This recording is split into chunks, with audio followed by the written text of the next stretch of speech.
কেন জল নাই, কেন জল নাই? এতদিন কোথায় ছিলেন? কেন বলেনি? এতদিন কেন বলেনি? এত কোথায় ছিলেন? কেন জল হবে না? বীরভূমের রামপুরহাটের খরুন গ্রাম পঞ্চায়েত এলাকায় পানীয় জল না পাওয়ার অভিযোগে পঞ্চায়েত অফিসে তালা মেরে পঞ্চায়েত অফিসের সামনে বসে বিক্ষোভ এলাকাবাসী ও বিজেপি কর্মী সমর্থকদের। সোমবার দুপুর নাগাদ বিজেপির কার্যকর্তারা ও ছাতনাডাঙ্গা সহ বিভিন্ন গ্রামের মানুষজন খরুন গ্রাম পঞ্চায়েত অফিসের সামনে এসে উপস্থিত হন। তারপর তারা পঞ্চায়েত অফিসের দরজা বন্ধ করে পঞ্চায়েত অফিসের সামনেই বসে পড়ে বিক্ষোভ দেখাতে শুরু করে। পঞ্চায়েত খুলে লাভ কি, জল যদি না দাও খাবো কি, এই ধরনের বিভিন্ন স্লোগান তুলে বিক্ষোভ দেখাতে শুরু করেন এলাকাবাসী সহ বিজেপি কর্মী সমর্থকেরা। তারা দাবি করেন অবিলম্বে পানীয় জলের ব্যবস্থা না করলে এর পরবর্তীকালে বৃহত্তর আন্দোলনের পথে আমরা নামবো। খরুন গ্রাম পঞ্চায়েতের প্রশাসনের পক্ষ থেকে 7 দিনের মধ্যে পানীয় জলের সমস্যা ঠিক করে দেওয়ার আশ্বাস দেওয়া হয়। তারপরেই বিজেপির নেতা নেতৃত্ব ও স্থানীয় বাসিন্দারা এই বিক্ষোভ কর্মসূচি তুলে নেন। ছাদমা ডাঙ্গা লালুপাড়া আটজনি পলসা আর এই তারাপীঠ স্টেশন যে হাই রোড, ন্যাশনাল হাই রোডের উপরে, সেখানে বাস স্ট্যান্ড আছে, সেই বাস স্ট্যান্ডে পর্যন্ত একটা কলের ব্যবস্থা নেই। এই প্রতিবাদে আমরা আজকে এখানে পঞ্চায়েতে তালা মেরেছি।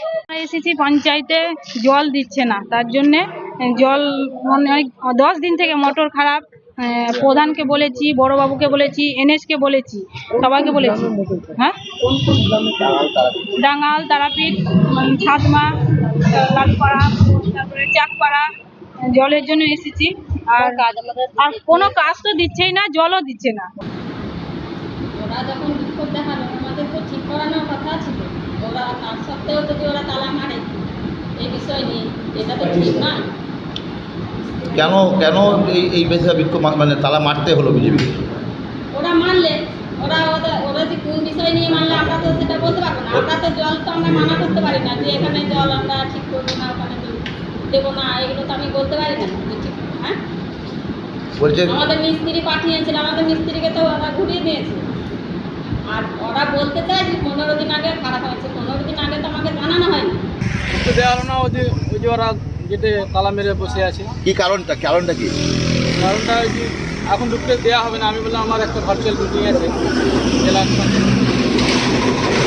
সরকার কোর্টে নিয়ে একটা মিটিং আছে, তা বললাম তত কি মানে কেন কি কারণে ঢুকতে দিল না সেটা কি বুঝতে পারলেন? ঢুকতে দিচ্ছে না, ওই যে ওরা জলের দাবি করছে। কদিন ধরে এই জলের দাবি? আপনাকে কোনো লেটার দিয়ে ওরা করেছে? আপনাকে না কোনো জানিয়েছে? আমাদেরকে জানায়নি।